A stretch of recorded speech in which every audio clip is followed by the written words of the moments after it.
સ્વામિનારાયણાય નમઃ.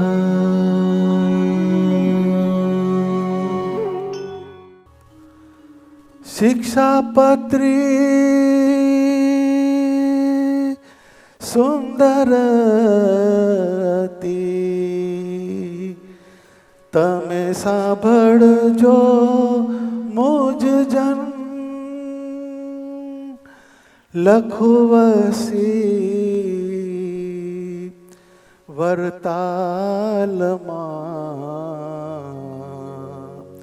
આ છે છેલ્લા વચન, આ છે છેલ્લા વચન.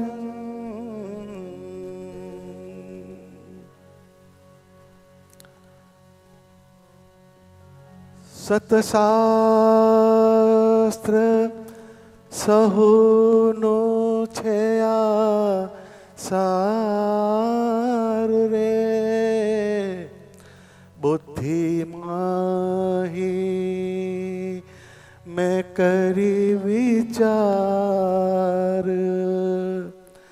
પછી શિક્ષાપત્રી લખી સારી, પછી શિક્ષાપત્રી લખી સારી. મનવાંછિત ફળ દેનારી, મનવાંછિત ફળ દેનારી.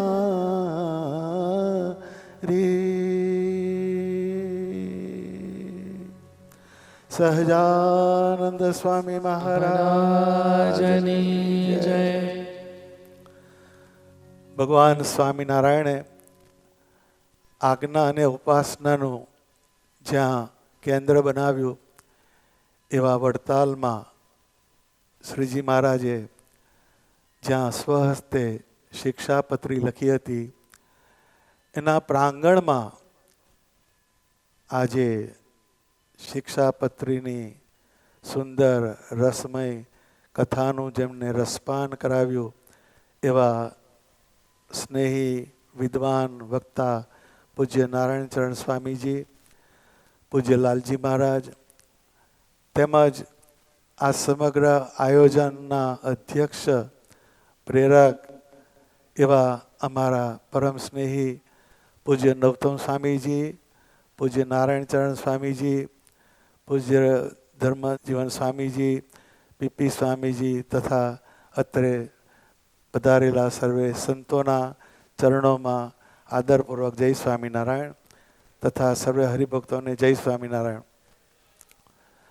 સંવત 1882ના પ્રબોધિનીના ઉત્સવ પ્રસંગે મહારાજ વડતાલ પધાર્યા અને પ્રબોધિનીનો ઉત્સવ ધામધૂમીથી એમણે ઉજવ્યો અને વડતાલમાં સ્થિર વાસ કરવાનો મહારાજે સંકલ્પ કર્યો અને પ્રાગજી પુરાણી થકી શ્રીમદ ભાગવતજીના પંચમ સ્કંદ અને દસમ સ્કંદનું વડતાલમાં મહારાજે શ્રવણ કર્યું અને કથાની પૂર્ણાહુતિ નિમિત્તે શ્રીજી મહારાજે વડતાલમાં વસંતોત્સવનો સમયો ઉજવ્યો અને કથાકાર પ્રાગજી પુરાણીને વસ્ત્ર ઘરેણા દક્ષિણા આપીને એમનું પૂજન કર્યું અને 1000 બ્રાહ્મણ મહારાજે તે વખતે જમાડ્યા છે.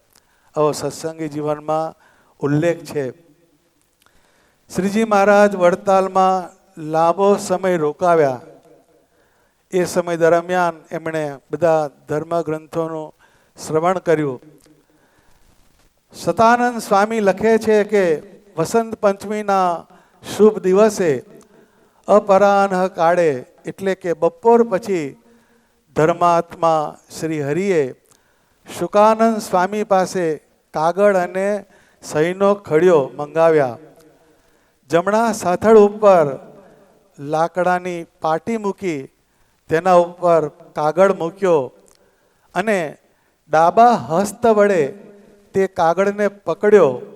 તેથી આંગળીઓ સહેજ સંકોચાઈ અને કિંચિત નમ્ર મુખ એટલે કે થોડું નીચું મસ્તક રાખીને સ્વામિનારાયણ ભગવાને શિક્ષાપત્રી લખવાની શરૂઆત કરી. સ્વામીનું આ પેન પિક્ચર બહુ જ સમજવા જેવું છે. આમાં શિક્ષાપત્રીનું લેખન શ્રીજી મહારાજે જ કરેલું છે. એ બાબતમાં કોઈ બીજો મતાંતર ના થાય એની એક વાત સ્પષ્ટ થઈ. એક લાઈવ ટેલિકાસ્ટ જેવી આ વાત સ્વામીએ લખી છે. લખું વસી વરતાલમાં, આ છે છેલ્લા વચન. શ્રીજી મહારાજે જે છેલ્લા વચન લખ્યા તો કહેવાય છે કે લગભગ 300 જેટલા ધર્મગ્રંથોનો સાર શ્રીજી મહારાજે શિક્ષાપત્રીમાં ગ્રંથસ્થ કર્યો છે. એમના જીવનકાળમાં સૌના આચાર્ય, સૌના ગુરુ, સૌના ઉપદેષ્ટા તરીકે એમનો જે અનુભવ, એમનું જે ચિંતન અને અધ્યયન, એનો નિષ્કર્ષ શ્રીજી મહારાજે શિક્ષાપત્રીમાં મૂક્યો છે. આ એમના છેલ્લા વચન છે. એમાં કમાન્ડમેન્ટ નથી, હુકમ નથી, પણ આમ કરવું અને આમ ન કરવું એવા આજ્ઞા વચન છે. જેમાં કરુણા અને પર કલ્યાણની એક વાત સતત આપણને જોવા મળે છે. શ્રી ભગવાને ગીતામાં કહ્યું, ઋતુનામ કુસુમા કરહ, ઋતુઓમાં હું વસંત છું. વસંત એટલે આનંદ, ઉલ્લાસ. પરંતુ વસંત પહેલા પાનખર પણ હોય. એટલે મહારાજ જ્યારે આ પૃથ્વી પર પ્રગટ થયા એ વખતે ઘણા જીવોના જીવનમાં શ્રદ્ધા, ભક્તિ, પ્રેમ, દયા, તપ, વ્રત, દાન, સંયમ, અહિંસા આની એક પાનખર બેઠી હતી. પરંતુ શિક્ષાપત્રીના અનુસરણથી અનેક જીવ શ્રદ્ધાવાન, ભક્તિવાન, સદાચારી, દયાવાન અને સંયમી, અહિંસક સાધક બનીને અધ્યાત્મના યાત્રી બન્યા. એની નોંધ મુક્તાનંદ સ્વામીએ લીધી. આજ પંચમી સુભગ દીન, ખૂબ ખીલ્યો ઋતુરાજ, પુરુષોત્તમ પદ રત ભયો, તા ઘર સદા બસંત, સબ ઋતુરાજ બસંત હૈ. પુરુષોત્તમ સ્વામિનારાયણ ભગવાન એમના ચરણમાં જેમણે પોતાનું મન જોડ્યું, પોતાનો આત્મા જોડ્યો, એમના જીવનમાં વસંત બેઠી કહેતા એમના જીવનમાં ધર્મ, જ્ઞાન, વૈરાગ્ય અને ભક્તિના ગુણ ઉત્કર્ષને પામ્યા. શિક્ષાપત્રી ઉપદેશનું શાસ્ત્ર નથી, પરંતુ આપણા જીવનની સાથે ચાલનારું શાસ્ત્ર છે. આપણા જીવનની અંદર ભુક્તિ અને મુક્તિ, ભુક્તિ કહેતા આ લોકનું સુખ કેવી રીતે મળે એ આર્ટ ઓફ લિવિંગ એ ભગવાને બતાવી. આર્ટ ઓફ LIVING એટલે જીવન જીવવાની કળા. અને મુક્તિ એટલે દેહ જ્યારે મૂકીએ ત્યારે ભગવાનના ધામમાં જવાની આર્ટ ઓફ લિવિંગ LEAVING. આ દેહમાંથી નીકળીને પરમાત્માના ધામમાં જવાની એક આર્ટ એ સ્વામિનારાયણ ભગવાને શિક્ષાપત્રીમાં બતાવી. શિક્ષાપત્રી આપણી ફ્રેન્ડ, ફિલોસોફર અને ગાઈડ છે. જેમ કોઈ મિત્ર હોય એ માર્ગદર્શન આપે, ફિલોસોફર હોય એ તમને અધ્યાત્મ સમજાવે, અને ગાઈડ હોય એ પથદર્શક બને. એમ આપણા જીવનમાં શિક્ષાપત્રી જે છે એ નેવિગેટર સમાન છે. નેવિગેટર જેમ સેટેલાઇટના માધ્યમથી આપણને કોઈ આપણે જે ડેસ્ટિનેશન પર જવું હોય એનો રસ્તો અજાણ્યા હોય તો પણ એ રસ્તે તમને સહેલાઈથી લઈ જાય અને ઝડપથી લઈ જાય, એમ અહીંયા સેટેલાઇટની જગ્યાએ સ્વામિનારાયણ ભગવાન છે અને શિક્ષાપત્રીના વચન છે એ નેવિગેટર છે. આપણે જીવનના કોઈ પણ પડાવમાં કોઈ પણ ક્રિયા કરીએ તો જેમ કે કોઈ પૃથ્વી એટલે લેન્ડ અને પૈસો એનું ટ્રાન્ઝેક્શન કરતું હોય ત્યારે શિક્ષાપત્રી તરત બતાવે કે સાક્ષી વગર, લખત કર્યા વગર કોઈ પણ ડોક્યુમેન્ટ કરવો નહીં. એ આ નેવિગેટર છે. શિક્ષાપત્રી આપણને બાહ્ય શુદ્ધિ અને આંતરિક શુદ્ધિના ઉપાય બતાડે છે. સમાજશાસ્ત્ર, અર્થશાસ્ત્ર, નીતિશાસ્ત્રની ઉત્કર્ષ જે સમજણ એ આપણને શિક્ષાપત્રીમાંથી મળે છે. મનુષ્યનો વ્યક્તિગત, સામાજિક, ધાર્મિક અને આધ્યાત્મિક વિકાસ એને જો કોઈ પથદર્શક હોય તો એ આ શિક્ષાપત્રી છે. શિક્ષાપત્રી સમયની સાથે ચાલનારું શાસ્ત્ર છે. આપણી હિન્દુ પરંપરામાં મનીષીઓએ સત્યમ વદ, ધર્મમ ચર આવા સૂત્રો આપ્યા, પણ શ્રીજી મહારાજે સત્યમ વદમાં એક મોડિફિકેશન આપ્યું કે જે વચન બોલવે કરીને પોતાનો તથા પારકાનો દ્રોહ થાય એવું જે સત્ય વચન તે ક્યારેય બોલવું નહીં. જેમ કે કોઈ ખાટકી હોય એ ગાયની પાછળ પડ્યો હોય અને તમે ગાયને જતા જોઈ હોય અને તમને પૂછે કે તમે ગાયને જોઈ, તો તમારે એને કાં તો મિસગાઈડ કરવો કાં તો મને ખબર નથી એમ કહેવું. પરંતુ એ સત્ય વચન જો બોલો તો પેલું ગાયને પેલું મારી નાખે. આ સત્ય વચન બોલવાની મહારાજે ના પાડી. એવી રીતના ધર્મમ ચર મહાજનો એ ન ગત સપંથા એમ લખ્યું. તો મોટા પુરુષો જે રસ્તા ઉપર ચાલ્યા એ માર્ગે ચાલવું.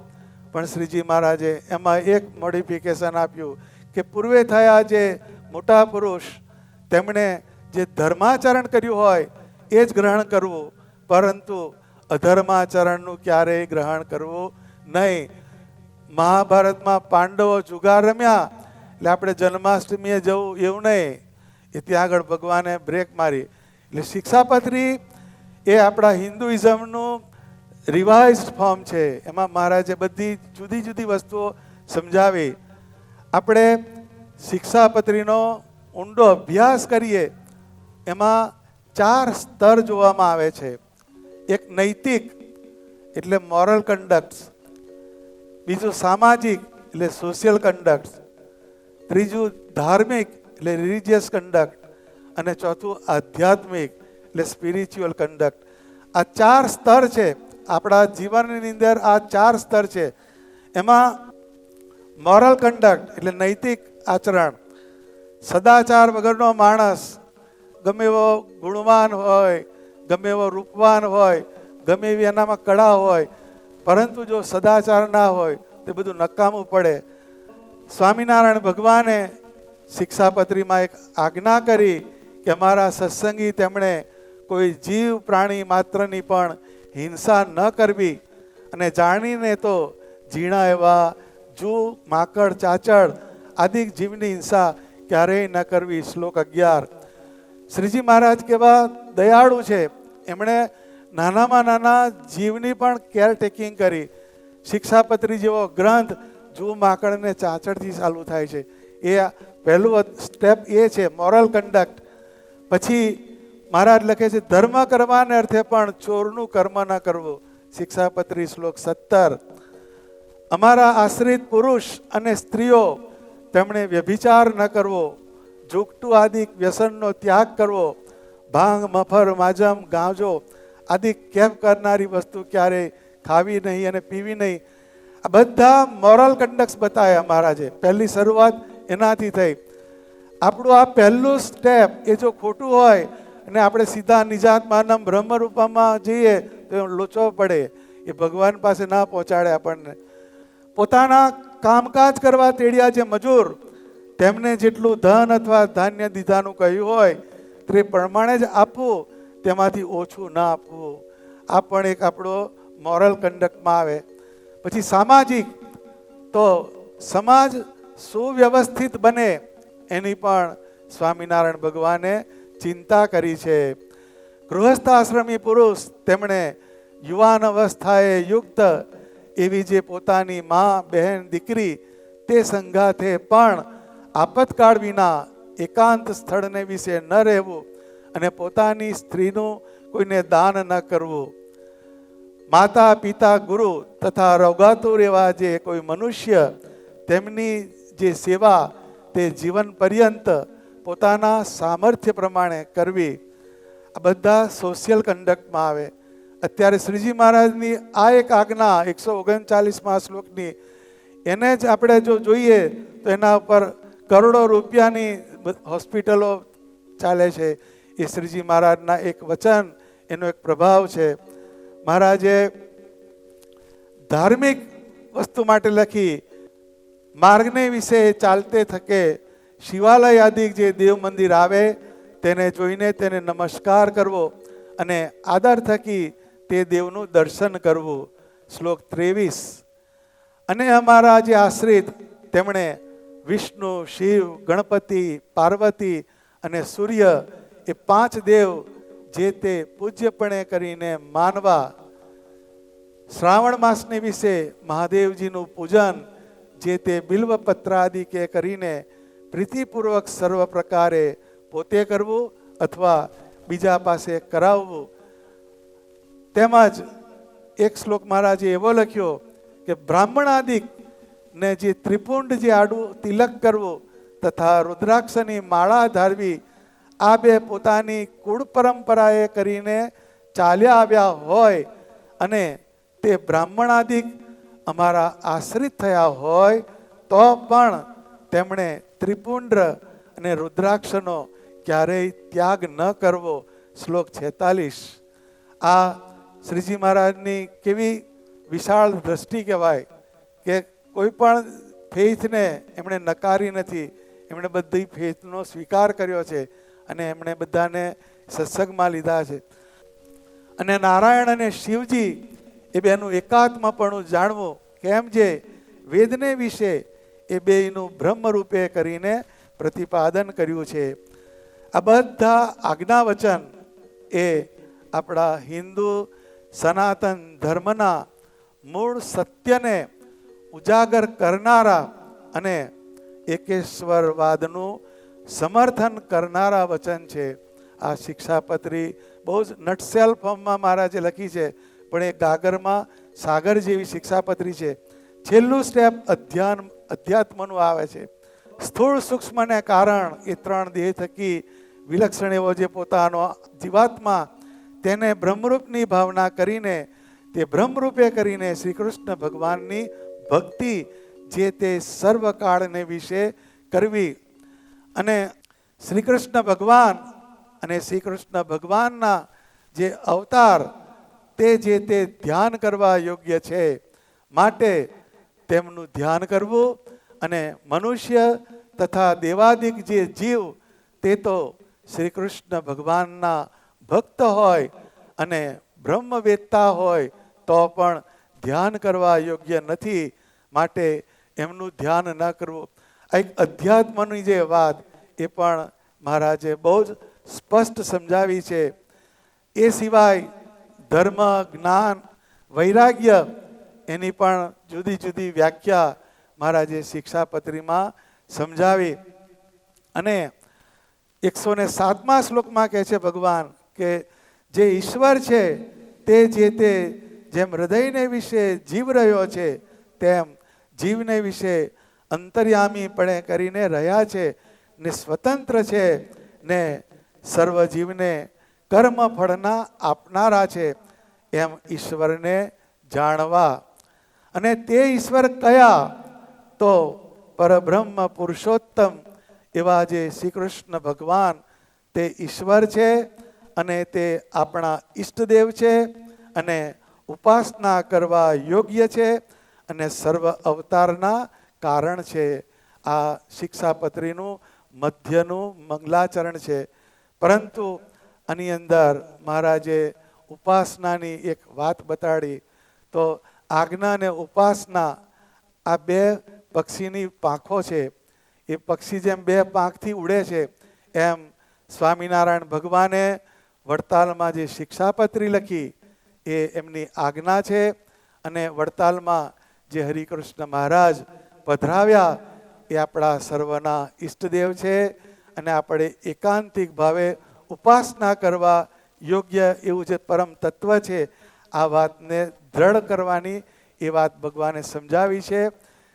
શ્લોક 121માં ભગવાન બતાવે છે, અમારો મત તે વિશિષ્ટાદ્વૈત છે એમ જાણવું, અને અમને પ્રિય એવું જે ધામ તે ગોલોક છે એમ જાણવું, અને તે ધામને વિશે બ્રહ્મરૂપે કરીને શ્રી કૃષ્ણ ભગવાનની સેવા કરવી તેને અમે મુક્તિ માની છે એમ જાણવું.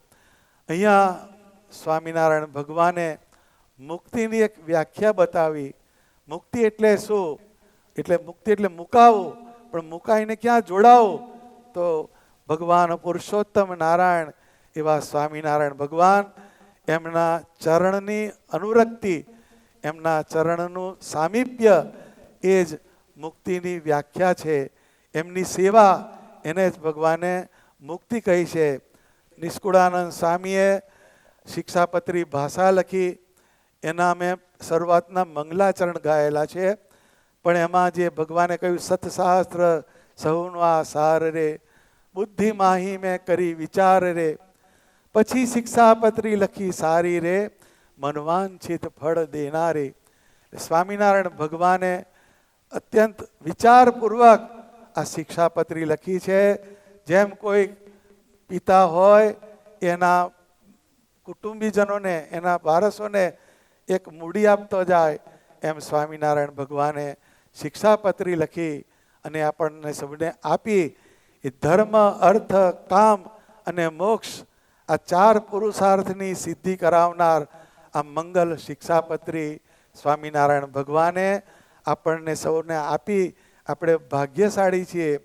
મહારાજ એક વખતે ગઢપુરમાં બિરાજ્યા હતા. એમની ઉત્તરાવસ્થાની વાત છે. તો નિત્યાનંદ સ્વામી એમના ચરણ ચાપે છે. ભગવાનને સ્વામી કહે છે કે મહારાજ અત્યારે હવે બહુ કઠણ કાળ આવશે. તો કે સ્વામી તમે અમને કેવા સમજો છો?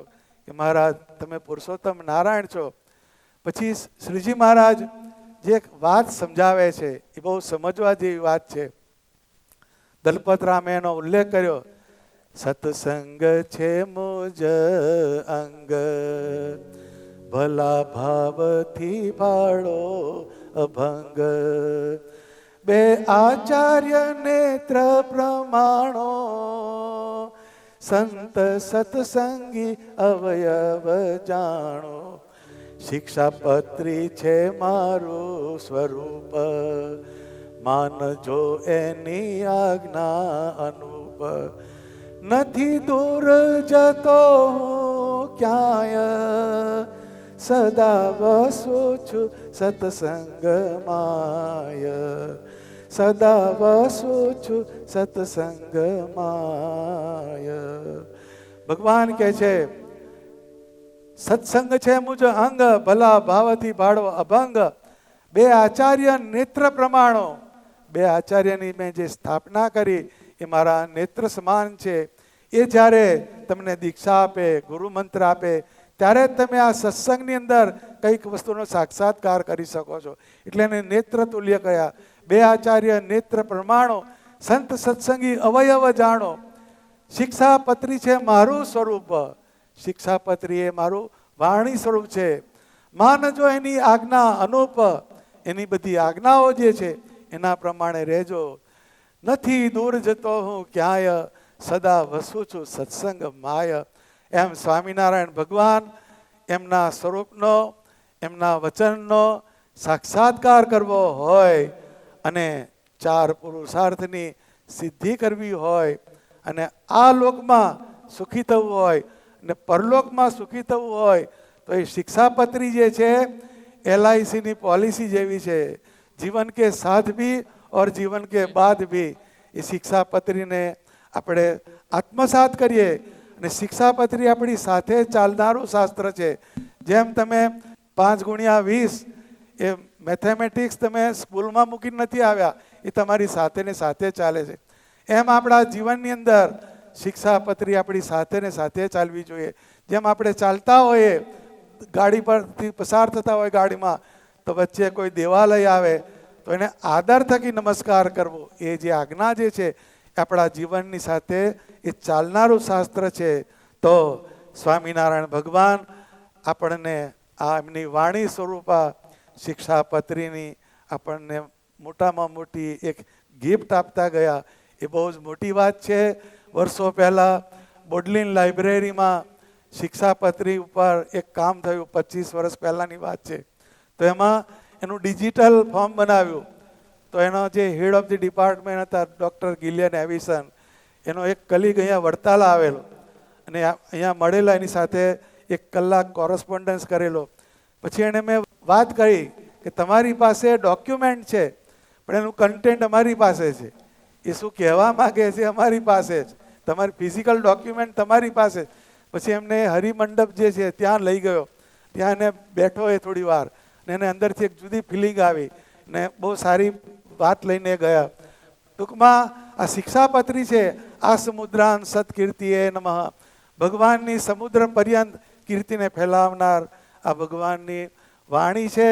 એ પરમાત્માનો જે આકાર અને એમનું વાણી સ્વરૂપ, આ બેનો આપણે સમન્વય રાખીએ એટલે એક ભગવાનની મૂર્તિ, ભગવાનનો મંત્ર અને ભગવાનનું શાસ્ત્ર એ આપણા જીવનની અંદર હવા, પાણી ને ખોરાક, એવું આ 3 વસ્તુ છે. હવાની જગ્યાએ મૂર્તિ છે, પાણીની જગ્યાએ મંત્ર છે અને ખોરાકની જગ્યાએ શાસ્ત્ર છે. આ 3 વસ્તુ વગર આપણું એક્ઝિસ્ટન્સ નથી. એમ મૂર્તિ, મંત્ર અને શાસ્ત્ર, આ 3નો સમન્વય થાય અને આપણે આ શિક્ષાપત્રીના વચનને અનુસરીએ અને આ લોકમાં અને પરલોકમાં સુખી થઈએ, એવી આ શિક્ષાપત્રી, એનો આ પૂજ્ય નવતમ સ્વામીજીએ એની કથાનું આયોજન કર્યું. એ બહુ જ પ્રશંસનીય વાત છે.